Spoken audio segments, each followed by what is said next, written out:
What's up, guys? It's once again mp4podcast.com, and what I want to talk about is next generation video game consoles. Are you going to get both of them? Are you going to get just one of them? Both of these consoles are going to be pretty expensive, anywhere ranging from $400 to $500. Now, we all know that Sony had their press conference about a week and a half ago, and Microsoft is revving up to have their press conference. Now, both of these consoles are going to have pluses and minuses to, their technology, their features, and so on. Somebody like me who owns both of them, I kind of want both next generation video game consoles. There's a couple of problems with this. One is money. Do you want to really spend $1,000 on these two consoles, and when both of them are probably going to be somewhere close to each other? Now, exclusives, maybe that could, change somebody's mind. Maybe there's a special, I'm just throwing this out there. Uncharted 4, okay? Uncharted 4. PlayStation, okay? Halo 5, Xbox 720. So there are things that can make somebody go one way or the other. Also, there are people who prefer the Xbox controller, and there's people who prefer the PlayStation controller. Me, myself, I like the Xbox controller a lot more. It fits better in my hand. I like the analog sticks a lot more than the PlayStation controller. Other people like PlayStation better. I like Xbox better. Now, the PlayStation, on the other hand, from what we're hearing, is going to be a more powerful system a little bit. I don't think it's going to be a lot more powerful, but it's going to have a little bit of an edge. Okay, from what we're hearing in the rumors is that the CPU is going to be, I think, 2 gigahertz a core, and it's going to have like 8 cores. AMD Jaguar, I guess. I think it's a mobile processor, and I might be getting some of this stuff wrong. But that's from what I remember, and so just bear with me.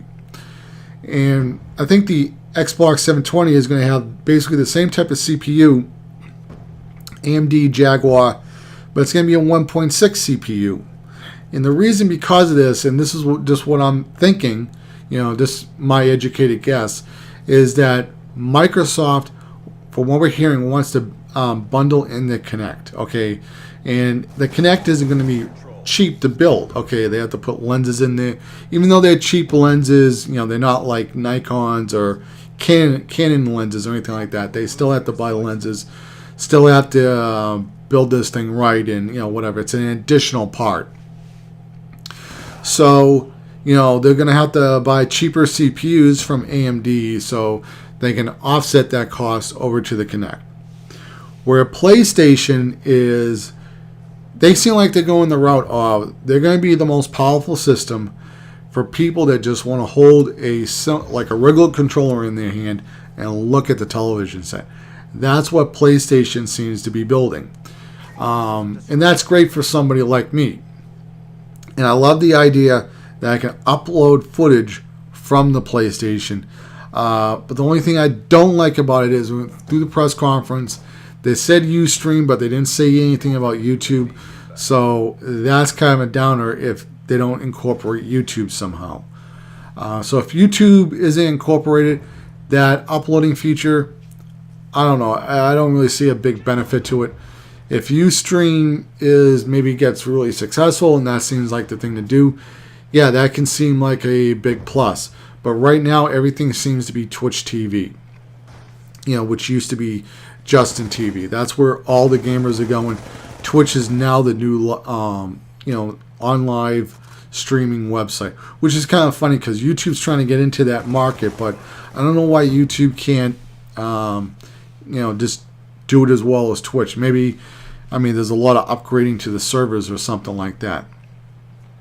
Now, the Nintendo Wii, I think the Nintendo Wii is going to be okay, and the software seems to be kind of dry right now, but I think that system is going to start to pick up steam, especially probably, I want to say maybe this spring it's going to pick up a little bit, and maybe a little bit during the summer, and then it's going to go full force in the fall, okay? Nintendo will have their titles out, And the Nintendo fans, they're gonna get Bayonetta. That looks like it's gonna be a pretty good game. And a lot of other titles that are coming out for Nintendo now. They don't have a lot of third-party support. It doesn't seem like, but I'm thinking that the third-party support that they have, that the software will be pretty good.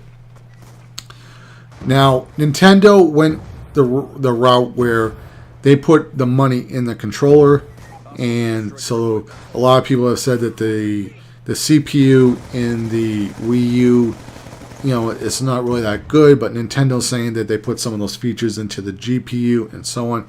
Yes, Nintendo could have built a more powerful system if they just went with a regular controller, like their Pro controller. Let's say you just got the Pro controller and they put more money into the RAM, faster CPU, and even a better GPU or whatever.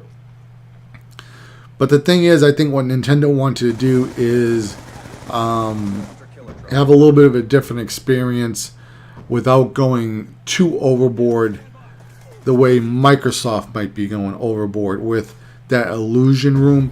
Now, if you look at the video about the IllumiRoom, IGN has a video, and I think actually Woody's Gamertag did a story on it, and he actually played that video. So if you want to watch that, I'll leave it in the description box. I'll try to leave the IGN one and the Woody's Gamertag one in there. Now you can see this kid playing a bunch of games, and the IllumiRoom goes on. There's like extra image of the game surrounding the TV, like 10 feet, like 10 feet high, 10 feet wide, whatever. And you can see other things, other explosions off to the left and the right. They're off the screen of the television. This is really cool. However, it's not really going to benefit certain people depending on how their entertainment system is set up, how their rooms are set up, okay? It may work out great for some people. It may work out okay for other people. And it may not even work out that good for other people. For instance, okay, maybe you have windows, okay, and you don't have like really, really dark shades. And maybe that light's going to come through and the illusion technology is not going to work that great. You're probably going to have to put something behind your couch or screw something onto the back of the wall or something and then plug that in. It can be another mess of a headache. Even though it's great, it may not work out for everybody practically.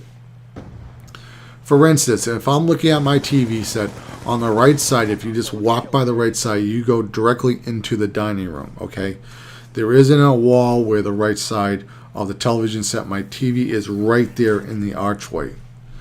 My bedroom is, my bureau is behind it, and off to the left, it's just all floor. My bedroom TV set isn't up against a wall, okay? And I know a lot of other people who are in,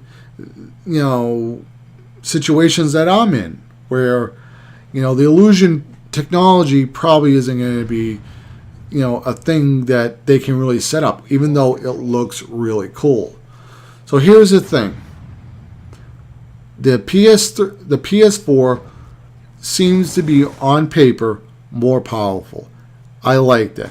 I like the social media things that they're doing with the PS4. However, I want it to be better. I want Twitch TV and I want YouTube. And so if PlayStation can do that, that gives me a big incentive to go PlayStation first, because I'm going to get all the consoles.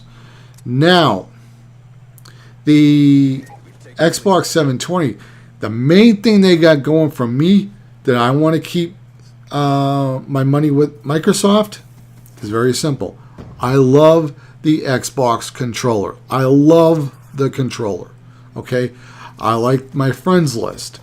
I like the, all that. I want to keep all my friends, but then again, I got to pay $50 every year. So, you weigh it one way or eventually I'll probably just try and get both of them. But, it's kind of hard to see where you do want to go. Which one do you get? Which one do you pick on November? And, that's my take on it. So once again, guys, you guys have a good one. MP4 Podcast out. Later, guys. Bye.